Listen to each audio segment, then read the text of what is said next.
Bismillahirrahmanirrahim. Assalamualaikum warahmatullahi wabarakatuh. Perkenalkan, saya Bayu Saputra dari mahasiswa STKIP PGRI Pacitan dengan NIM 21862061115 dari Prodi PGSD kelas 5C akan memberikan kajian sejarah maritim IPAS SD mengenai judul yaitu perkembangan sistem administrasi wilayah Indonesia. Yang pertama yaitu perubahan wilayah provinsi di Indonesia. 1. Keberadaan provinsi di Indonesia. Provinsi adalah bagian dari wilayah suatu negara, dan setiap provinsi terdiri atas beberapa wilayah kabupaten atau kota madya. Ketika Indonesia berhasil menyatakan kemerdekaannya pada tanggal 17 Agustus 1945, wilayah Indonesia terdiri atas 8 provinsi, yaitu sebagai berikut: dari Sumatera, Jawa Barat, Jawa Tengah, Jawa Timur, Sunda Kecil, sekarang menjadi Bali, Nusa Tenggara Barat, dan Nusa Tenggara Timur, Maluku, Sulawesi, dan Kalimantan. Berikut adalah peta wilayah Indonesia pada awal kemerdekaan.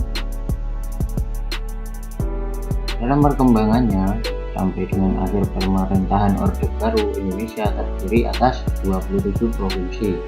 Dua provinsi yang terakhir ialah Irian Barat yang diresmikan pada tanggal 1 Mei 1963 dan sejak 1 Januari 2000 diganti namanya menjadi Papua, dan Timur Timur diresmikan pada tanggal 15 Juli 1976. Akan tetapi, berdasarkan jejak pendapat yang diselenggarakan tanggal 30 Agustus 1999, bagian besar 87,5% rakyat Timur Timur memilih merdeka. Selanjutnya, berdasarkan TAP MPR tahun 1999 nomor 5 TAP-MPR-1999 tentang penentuan pendapat rakyat di Timur Timur, di mana Timur Timur menyatakan merdeka, maka Timur Timur tidak lagi menjadi bagian dari wilayah Negara Kesatuan Republik Indonesia. Namun, pada tahun 2000, provinsi di Indonesia menjadi 32 buah, dan pada tahun 2002 bertambah menjadi 33 buah. Yang kedua, faktor-faktor yang mendorong perkembangan provinsi di Indonesia. A. Adanya upaya untuk mempermudah sistem administrasi kenegaraan. B. Keberhasilan perjuangan bangsa Indonesia dalam merebut kembali wilayah yang masih di bawah cengkeraman penjajah Belanda atau Irian Barat atau Papua. D. Adanya usaha diplomasi untuk menerima wilayah atau provinsi lain masuk ke wilayah Negara Kesatuan Republik Indonesia atau Timur Timur. Namun, dengan adanya sejak pendapat tanggal 30 Agustus tahun 1999, di mana sebagian rakyat Timur Timur memilih untuk merdeka, maka Timur Timur melepaskan diri dari Negara Kesatuan Republik Indonesia. D. Adanya Undang-Undang Nomor 22 Tahun 1999 tentang otonomi daerah, di mana penyelenggaraan pemerintahan dititik beratkan pada daerah atau desentralisasi. Kebijakan ini menyebabkan daerah diberikan kekuasaan untuk mengatur pemerintahannya sendiri, sehingga muncullah provinsi-provinsi baru. Yang ketiga, nama, letak, dan ibu kota provinsi di Indonesia. Ya, bisa kita lihat pada gambar di kanan, ada tabel yaitu dari Provinsi Nangro Aceh Darussalam dengan ibu kota Banda Aceh sampai dengan nomor 33 yaitu Papua Barat dengan ibu kota Manokwari. Letak provinsi di Indonesia bisa kita lihat sendiri, dari kiri yaitu provinsi Pulau Sumatera, dan di tengah provinsi Pulau Jawa, di samping kanan provinsi Pulau Nusa Tenggara, selanjutnya provinsi Pulau Kalimantan, provinsi Pulau Maluku, provinsi Pulau Sulawesi, provinsi Pulau Papua. Seperti telah disebutkan di atas bahwa pada masa awal kemerdekaan Indonesia terdiri atas 8 provinsi. Namun sesuai dengan perkembangan kehidupan bangsa Indonesia khususnya dalam bidang pemerintahan, maka keberadaan provinsi mengalami perkembangan. Hal ini dimaksudkan untuk mempermudah sistem administrasi kenegaraan, sehingga sampai dengan tahun 1999 provinsi yang ada di Indonesia berkembang menjadi 27. Dua provinsi yang terakhir adalah Irian Barat atau Papua resmi masuk wilayah Negara Kesatuan Republik Indonesia tahun 1963 dan Timur Timur resmi masuk wilayah Negara Kesatuan Republik Indonesia tahun 1976. Selanjutnya, perubahan wilayah laut teritorial Indonesia. Negara Indonesia dikenal dengan sebutan negara kepulauan atau negara maritim karena mempunyai wilayah perairan yang sangat luas. Luas perairan Indonesia mencapai 7,9 juta km persegi atau 81% dari luas keseluruhan. Laut teritorial ini adalah wilayah lautan suatu negara yang dianggap sebagai daratan.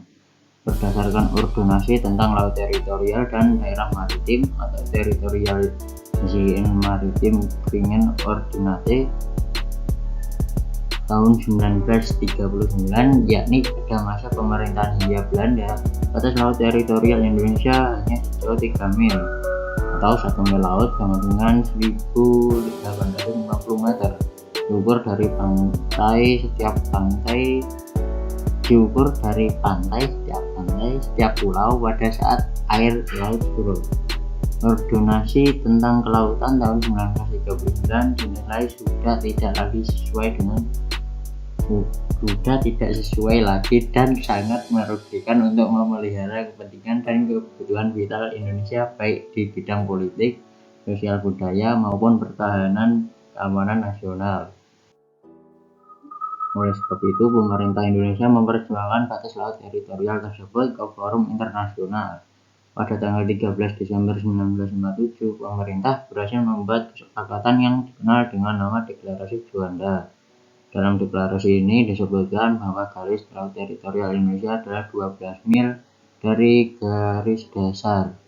Deklarasi Juanda tersebut kemudian dikukuhkan dengan Undang-Undang Nomor 4 Tahun 1960. Kesepakatan ini didukung pula oleh Konvensi Hukum Jamaika. Yang pertama yaitu wilayah laut teritorial Indonesia. Menyadari bahwa wilayah negara memiliki perairan yang sangat luas, Indonesia memberlakukan hukum laut internasional yang disetujui PBB.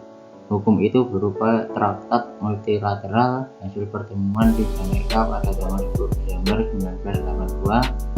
Adapun hasil perluasan wilayah laut teritorial Indonesia adalah sebagai berikut. Batas laut teritorial. Batas laut teritorial adalah garis batas yang berjarak 12 mil dari garis dasar. Kewenangan yang dimiliki suatu negara dalam wilayah teritorial sebagaimana lazimnya sebuah negara mengelola daratan. B. Batas landasan kontinen.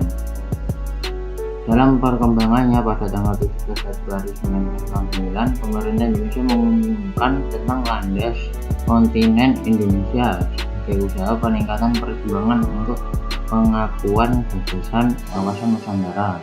Batas landas kontinen adalah garis batas yang merupakan kelanjutan dari benua atau kontinen.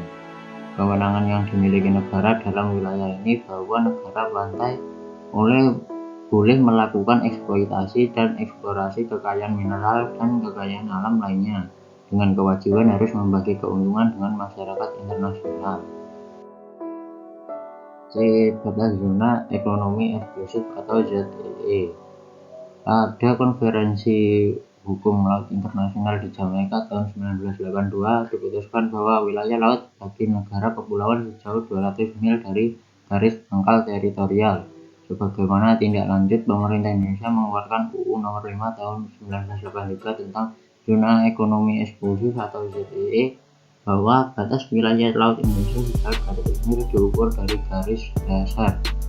Di dalam wilayah ini, negara pantai berhak menggali segala sumber hayati maupun sumber alam lainnya yang berada di bawah permukaan laut, di dasar laut, dan di bawah dasar laut. Selanjutnya yaitu global warming. Global warming telah menjadi isu yang menyita perhatian dunia sejagat. Dalam definisi sederhana, global warming adalah kondisi naiknya suhu permukaan bumi yang disebabkan peningkatan jumlah karbon dioksida dan gas-gas lain atau gas rumah kaca yang menyelimuti bumi dan merangkap panas. terhitung mulai tanggal 3 sampai 14 Desember 2007 di Nusa Dua, Bali diadakan konferensi tingkat tinggi atau KTT tentang perubahan iklim atau Climate Change Conference. Konferensi PBB tentang perubahan iklim atau UNCCCC ini akan menggantikan protokol Kyoto yang akan habis tahun 2012.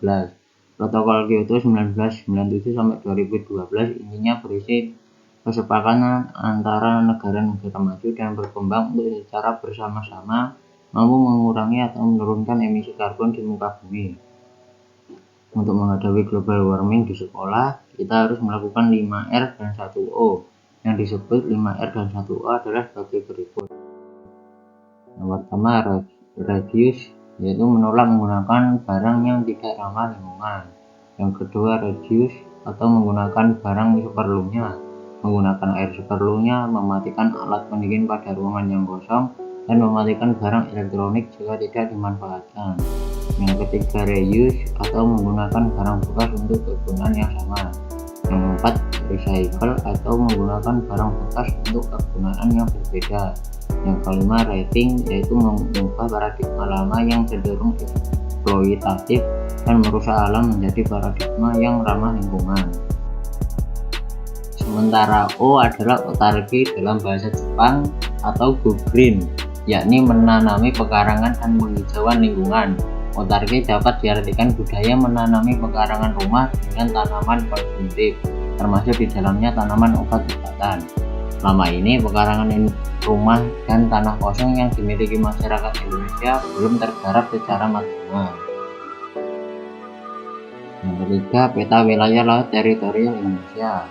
Bisa kita lihat di samping kanan, yaitu peta wilayah laut teritorial Indonesia dengan garis yang tidak putus, yaitu batas laut teritorial. Yang garis strip titik itu batas landasan kontinen, dan yang garis titik-titik yaitu zona ekonomi eksklusif Indonesia.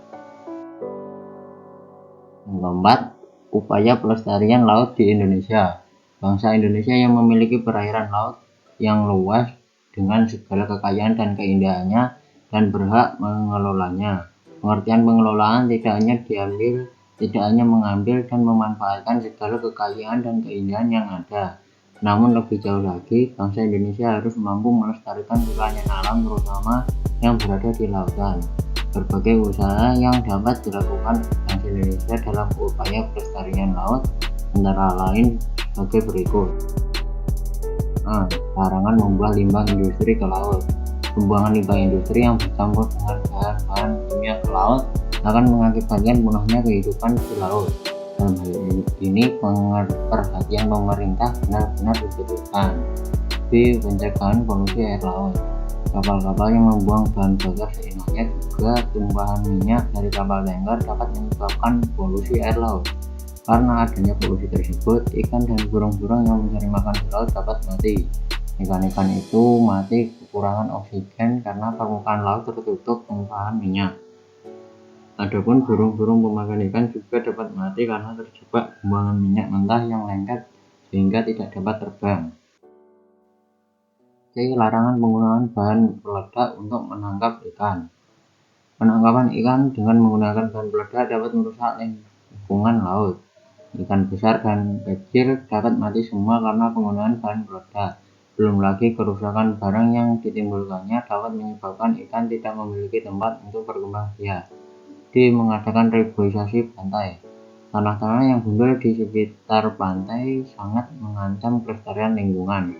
Erosi pantai dapat melebar sampai daratan. Untuk itu, kawasan pantai pun perlu reboisasi, yaitu dengan cara penanaman pohon bakau. Upaya ini dilakukan untuk mencegah abrasi atau pengikisan terhadap daerah pantai. Selain berfungsi sebagai penahan air laut yang mengancam daratan, hutan bakau sangat baik untuk berbiak berbagai jenis ikan. Sekian presentasi dari saya, dan video selanjutnya ialah proses pembuatan media untuk pembelajaran di sekolah. Sekian, terima kasih.